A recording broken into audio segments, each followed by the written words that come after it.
The office was buzzing with artificial cheer, the kind that hides behind deadlines and digital clocks.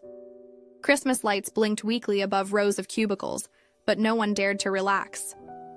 The CEO had flown in unexpectedly, and when he walked through the glass doors of his father's old company, his eyes scanned every face like an audit.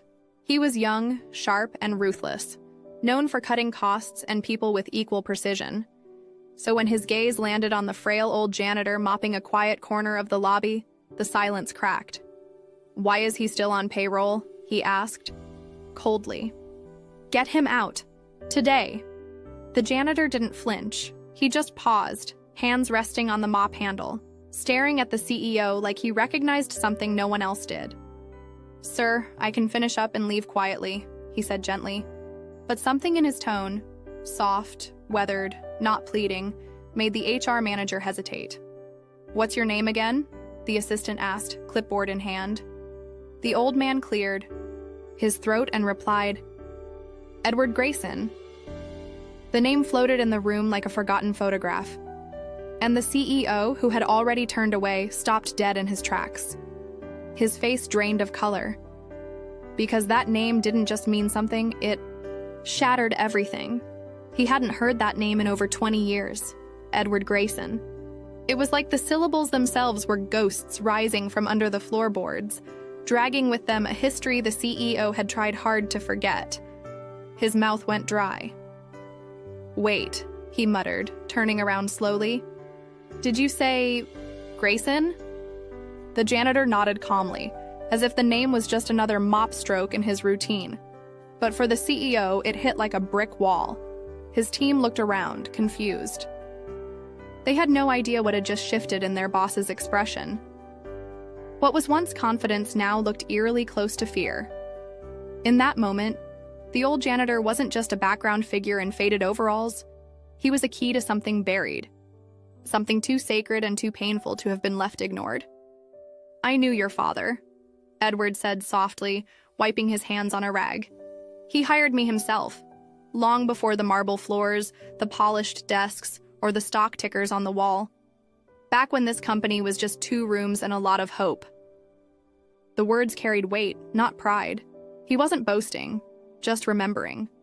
And yet no one else had ever dared speak about the founder in such a simple, human way. It stunned the CEO silent.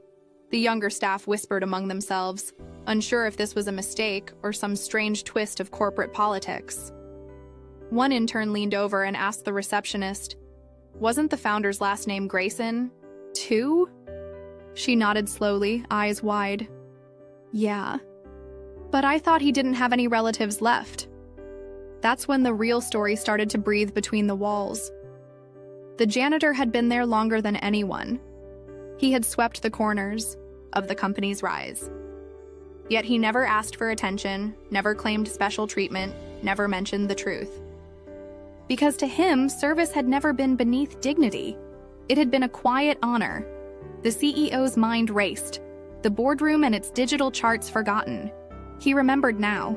The stories his father used to tell, about the man who stayed late without being asked, the man who covered payroll 1 month when the company almost collapsed, the man who once sold his watch to fix a broken generator during the dead of winter. He remembered being 10 years old and seeing a man with kind eyes and weathered hands hand him a toy car on Christmas Eve, the only gift they could afford that year. Mr. Ed, he had called him, and now he stood in front of him, unrecognizable, and overlooked because wealth had made memory blind. Edward never looked angry. He didn't demand recognition. He didn't even correct them when they told him to leave. "I've seen many sons of power walk past the truth," he said, almost to himself. "And I've seen more janitors with grace than executives with soul." His words weren't an attack. They were a mirror. And the CEO, who had spent years building a name that stood above others, suddenly felt smaller than he ever had. This wasn't just a man he tried to fire. This was the man who once carried his father's legacy quietly in his hands and asked for nothing in return. A junior manager finally stepped forward and said, "Sir, should I still process his termination?"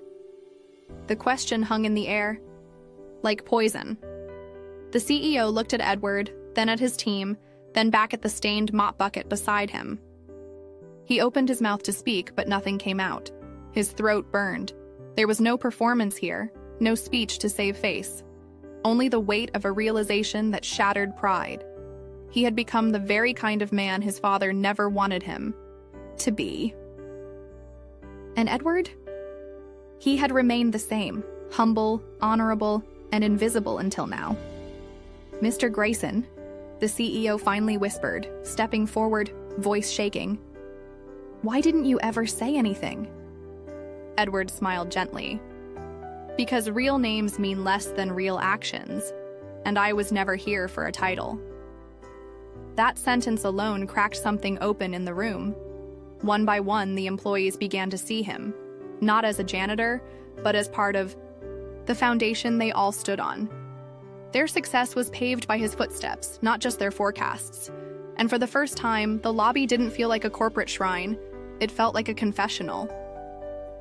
No one looked away when Edward gathered his bucket. He didn't walk out. He walked forward, unafraid, every step echoing louder than any boardroom pitch. The CEO didn't stop him, not out of coldness, but out of shame. He knew this man should never have to clean another floor again, but Edward wasn't asking for favors. He wasn't here to be rescued. He had already given everything.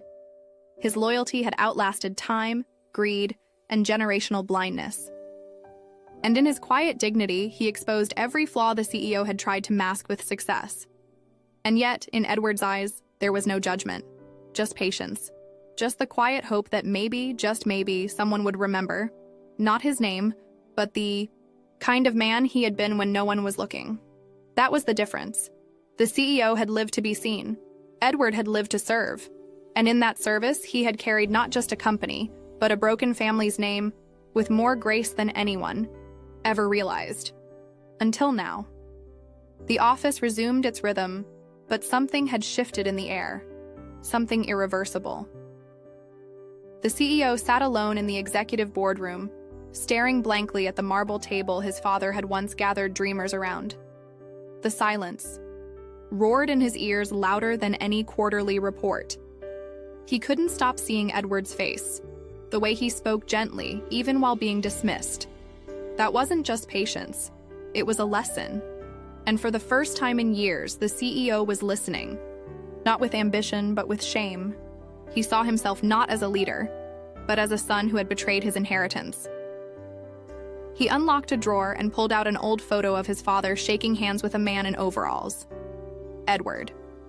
The picture had always been there, but he never truly noticed. His father used to say, "Leadership isn't about being seen, it's about seeing who's never noticed." He thought it was just philosophy, but now it rang like prophecy. How many times had he walked past Edward? How many days had he basked in numbers, never realizing the heartbeat of this building was someone pushing a mop in silence? Success had made him arrogant, but this moment, this man, was teaching him humility. His mind reeled back to memories he'd buried, like the Christmas Edward bought him a book of dreams, with a small note that read, "The strongest foundations are the ones no one sees." He had laughed it off then, but today, he understood. Edward wasn't just a janitor. He was the foundation. His loyalty wasn't transactional, it was legacy. And the CEO, in his hunger for progress, had tried to erase that legacy to save a few dollars. That realization wasn't just painful, it was purifying. It stripped his ego bare and left him staring at a truth no money could cover. He stood and walked to the window. Below, the city pulsed with indifference, just like he once had. But now, every face on the street reminded him of Edward, of the invisible, the unheard, the dismissed, the real backbone of any empire. This wasn't just about correcting a wrong, it was about changing entirely, about choosing to see, about choosing to remember that character matters more than credentials. Edward had taught him more in 5 minutes, of quiet dignity than all the leadership seminars he'd paid for. And now it was time to honor that. So, the CEO made a decision. Not one drafted by PR or advised by lawyers. A real one. He sent out a company-wide message titled, "Legacy and the Man Who Carried It." In it, he wrote of Edward Grayson, not as an employee, but as the soul of the company. He confessed his mistake. He publicly acknowledged that the oldest member of their staff had quietly upheld more of their values than any executive ever had. And he didn't stop there. He renamed the employee lounge, the Grayson Room, a space for rest, for gratitude, and for remembering what service truly looks like. But the real shift wasn't in announcements or plaques. It was in the way he walked through the halls after. That. He looked people in the eye. He asked their names. He listened. And every time he did, he saw a little more of Edward in each person he had once overlooked. He couldn't undo his past arrogance, but he could rebuild the future differently. Edward had sparked something in him, a moral reckoning that went deeper than policy. It was personal. And from that day forward, he carried that lesson not as guilt, but as purpose. 3 days later, the CEO arrived at the company before sunrise. No cameras, no assistants, just him, carrying something in his hands, something wrapped in faded brown paper. He waited by the back door where Edward always entered, the quiet, side entrance no one ever noticed. The same door the janitor had used for over 30 years, never expecting recognition. And just like clockwork, Edward arrived. Coat buttoned, hat tilted forward, eyes calm as ever, holding his keys like he always did. Edward paused when he saw him. "You're here early," he said softly. "You never used to be." The CEO swallowed, unsure how to start. He held out the package. This is for you." Edward looked down, surprised, then slowly unwrapped the paper. Inside was a framed photograph, restored from the old company archives. It was a picture of Edward, younger, standing beside the CEO's father. They were both smiling in front of the original warehouse, hands covered in grease, pride shining in their eyes. Below the photo, an engraved plaque read, "The first brick was set by hands that never asked for credit." Edward stared at it for a long moment, and his eyes shimmered, not with pride, but with pain long held. "Where did you find this?" he asked. "I never even knew it existed." The CEO's voice cracked as he replied, "It was buried. Like everything you did for this place. I let it stay buried because I was too blind to care." Silence fell again, heavier this time. But it was not the silence of shame. It was the silence of understanding, of two lives finally intersecting in truth. Then the CEO added, barely audible, "I was wrong to try to erase you. My father would have fired me for what I did." Edward blinked slowly, as if holding back years of sorrow that never had a name. Then he smiled, small, humble, forgiving. "He wouldn't have fired you," he said. "He'd have told you to stop being a boss and start being a man." The CEO let out a choked laugh, covering his mouth. He hadn't cried in years, not since his father's funeral. But now it came, soft, raw, real. "Why didn't you ever tell me who you were to him?" he asked. Edward looked up, quiet strength in his gaze. "Because it wasn't about who I was to him. It was about who you needed to become." Those words hit like a wave. The CEO stood still, no longer just a man in a suit, but a son standing before a mirror held up by a janitor. "You gave me a gift when I was a kid," the CEO whispered. "That little red car on Christmas Eve, I never forgot it." Edward chuckled gently. "Your father couldn't afford presents that year. I didn't want you to think Christmas forgot you." And with that, the room spun. Years of silence, missed chances, and overlooked sacrifices collapsed into this one moment. A man who had nothing, giving everything without ever asking why. No one ever knew that Edward walked to work in the rain because he gave his bus fare to a single mother in the neighborhood each month. No one saw how he stayed behind after night shifts, quietly fixing broken chairs and loose wiring, saving the company thousands without logging a single overtime hour. He never asked for acknowledgement. He never told anyone he once missed his own wedding anniversary because the company was facing a power outage and he didn't want the servers to crash. While others rose in ranks with titles and praise, Edward kept cleaning the corners no one noticed, smiling through the ache in his knees. When the CEO asked HR to pull Edward's file, it was nearly empty. No complaints, no demands, no raises. Requested in years. Just one quiet notation, written nearly 2 decades ago. Decline promotion offer. Preferred to stay where he was needed most. The CEO sat in silence as he read it.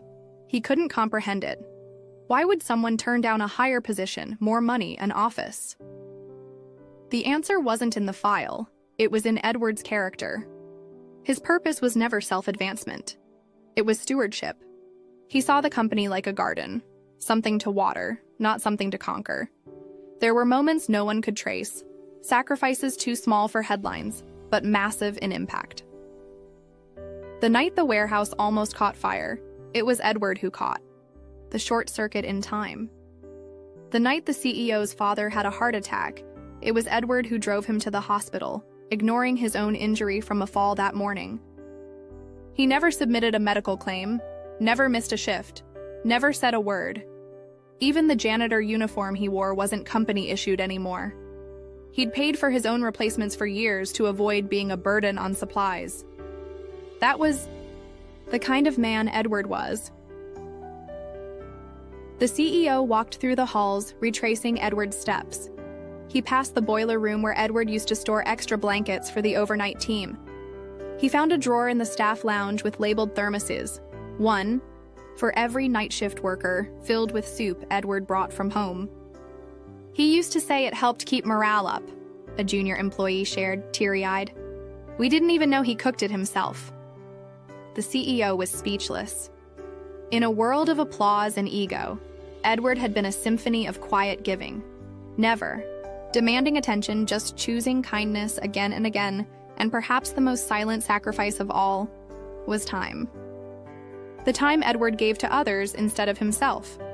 He never had children, though he loved them.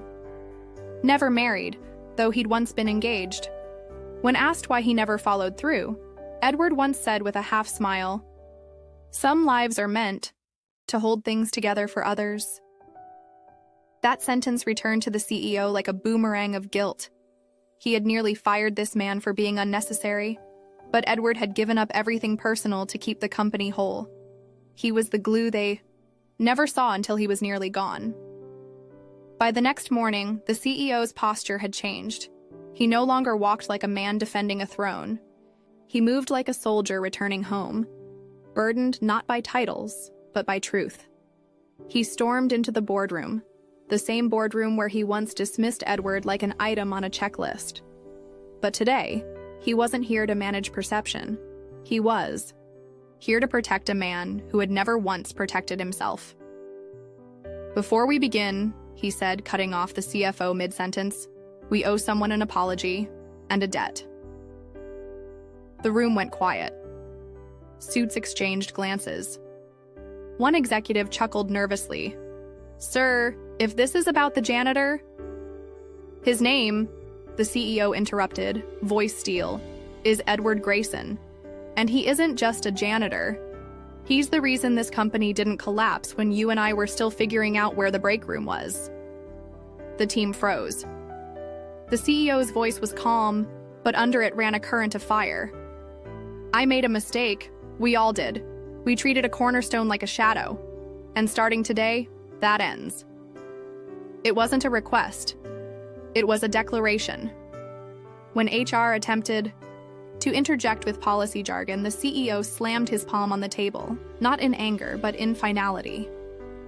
"We've built a culture that rewards voices that shout and forgets those who serve in silence. Edward never asked for anything. That's why we owe him everything." For the first time, the leadership team listened not out of fear, but respect. The CEO wasn't just advocating, he was protecting. He outlined a new employee recognition program in Edward's name. "If you're going to work here," he said, eyes burning, "you'll learn to value hearts over resumes." Then he did something no one expected. He drafted a letter, handwritten, and walked it himself down to Edward's locker. He placed it there gently, alongside a new company badge that read, Senior Heritage Advisor. The role wasn't symbolic. It came with full benefits, board input privileges, and a personal office. But more than that, it came with reverence. The CEO knew Edward would hesitate to accept.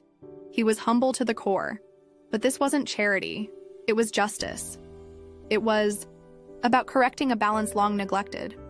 And the CEO would make sure no one ever disrespected Edward again, not under his watch.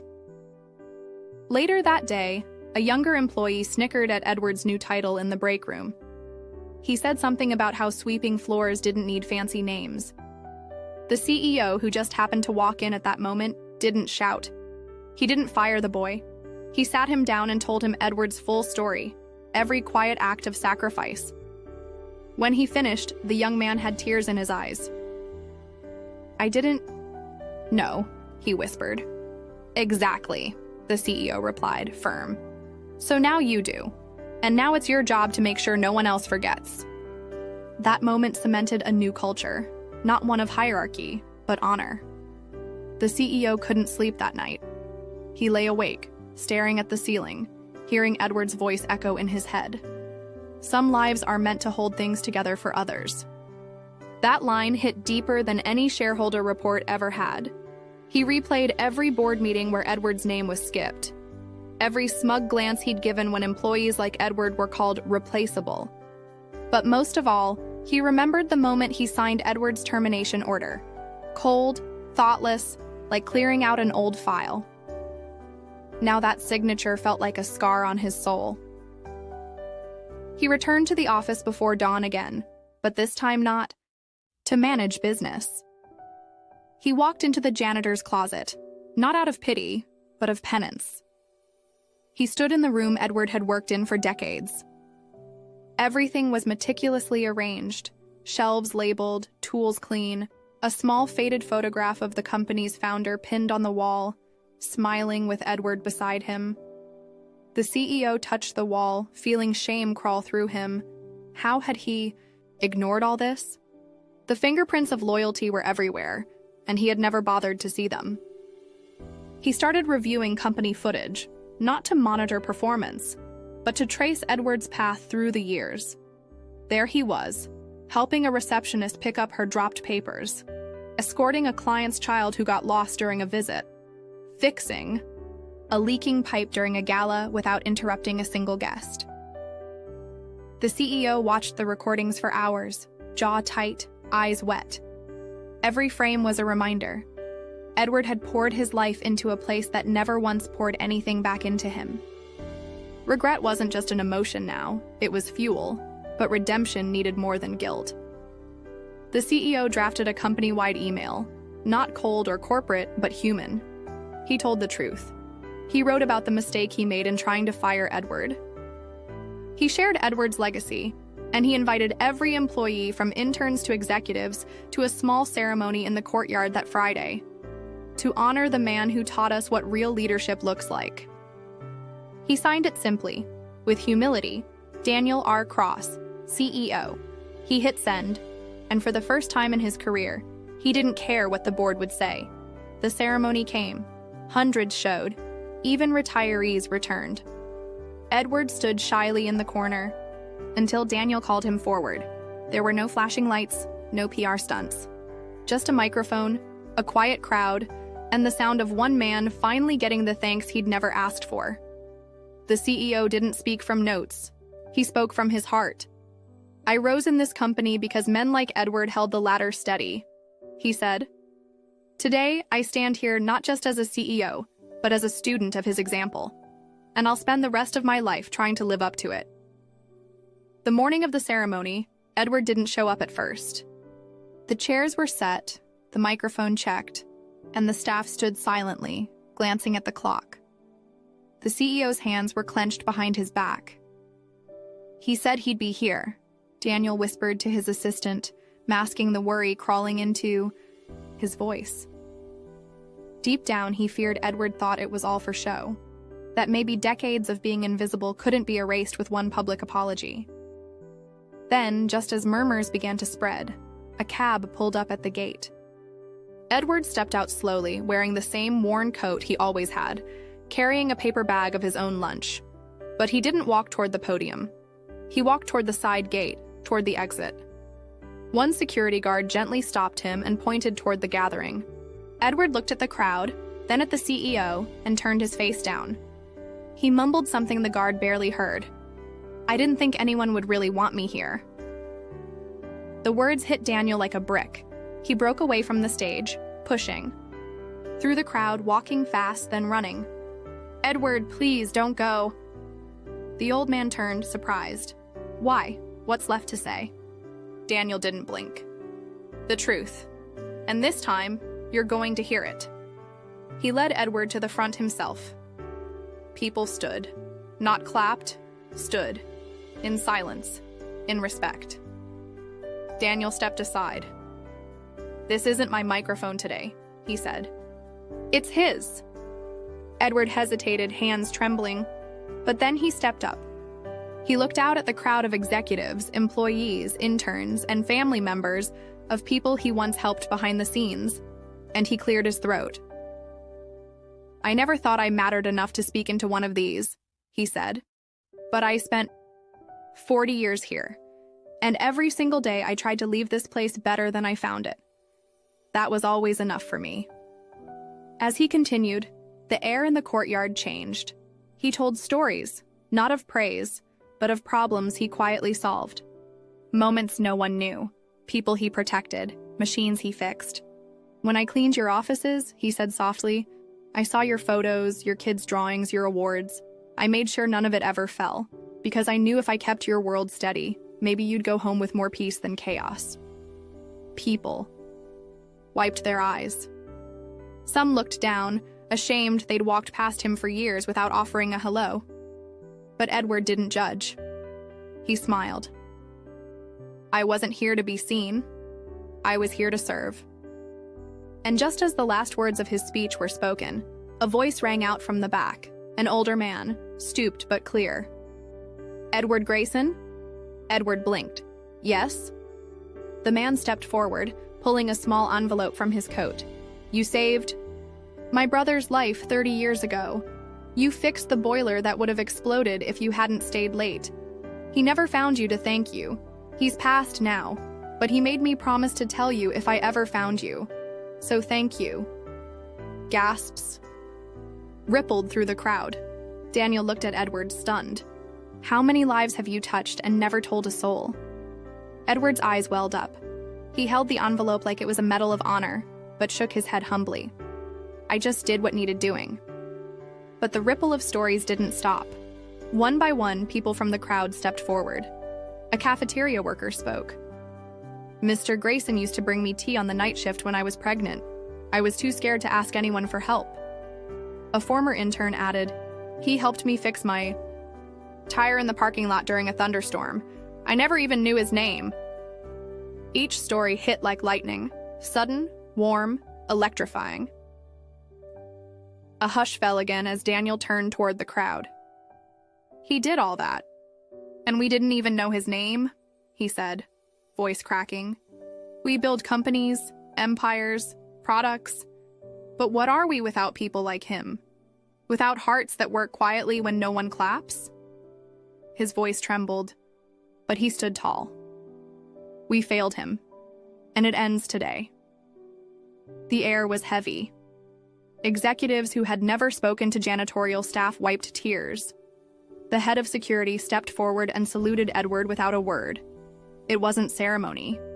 It was truth meeting the surface after years buried beneath silence.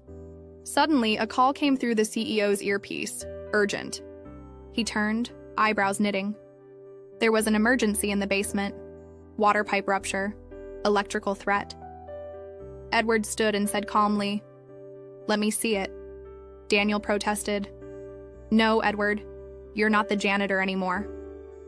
Edward smiled. "But I am the one who knows that building's veins better than anyone." And without hesitation, he walked down with the crisis team. The crowd followed behind, a surreal procession of suits and uniforms chasing a man with tools in his coat pocket. When they reached the basement, it was chaos. Sparks, water, Panic. Edward moved like a surgeon. He yelled orders, shut off panels, redirected wires, tightened valves, calm, precise, alive. The building staff watched in awe. He'd never looked so tall. Within minutes, the leak was contained. Disaster avoided, applause erupted, and then, just as Edward turned back, a beam shifted overhead.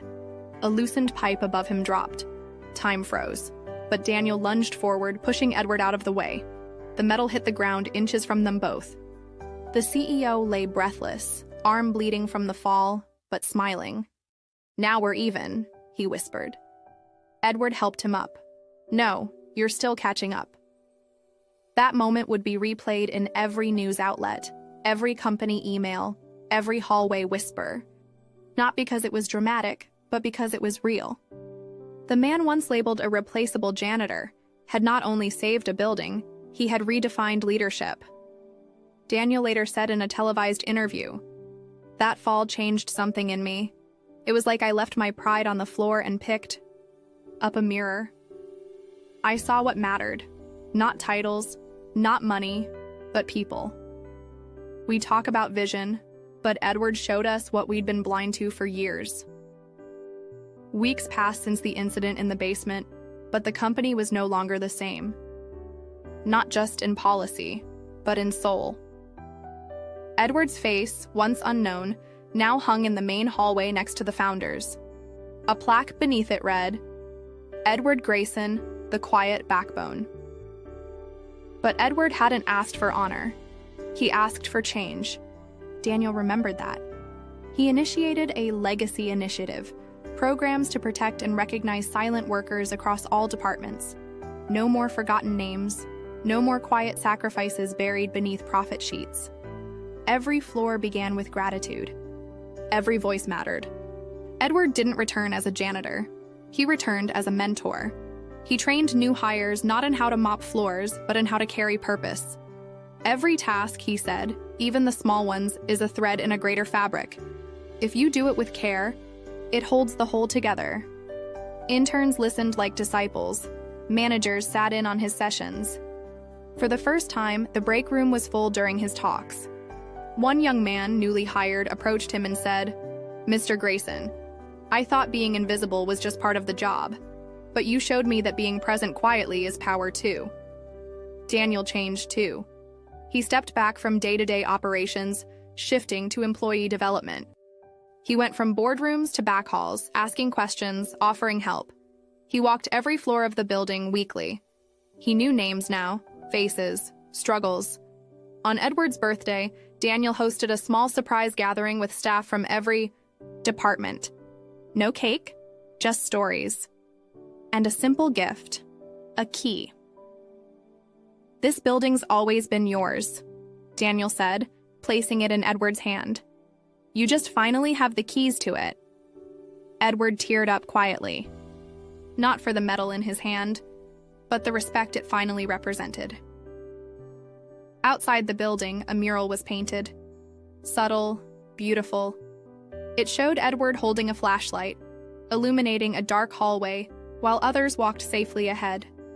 No name on it. Just the quote, "The light doesn't always stand in front. Sometimes it walks behind." It became the company's unofficial motto. A reminder that leadership wasn't about titles or fame. It was about service, quiet strength, and human dignity. Edward, now in his twilight years, often sat outside that mural on his lunch breaks, nodding gently when employees passed by and greeted him by name. "Morning, Mr. Grayson." "Thank you, Mr. Grayson." And so the story closed, not with a dramatic applause, but with a piece that echoed deeper.